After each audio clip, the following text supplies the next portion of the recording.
Visi sveiki. Kelio atkarpa Molėtai Anykščiai. Ir yra viena vieta, kuri greičio ribojimas 50, matom ženklą. Ir atrodo kelias tiesus, galima važiuoti drąsiai. Bet yra tokia vieta, kur kairiai pusė, o čia bus išartas asfaltas.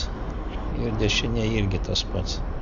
Ir nedidelis kalnelis. Lyg tai kalnelis nedidelis, bet jeigu greitis didesnis, tai gali laisvai atitrūkti nuo asfalto. Labai pavojinga važiuoti.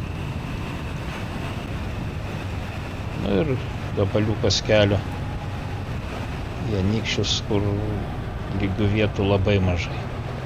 Arba kalnai, arba posūkis ant posūkio važiuoti. Galima pasakyti, kad ir smagu, bet ir pavojinga. Na tai tiek. Visiems ačiū.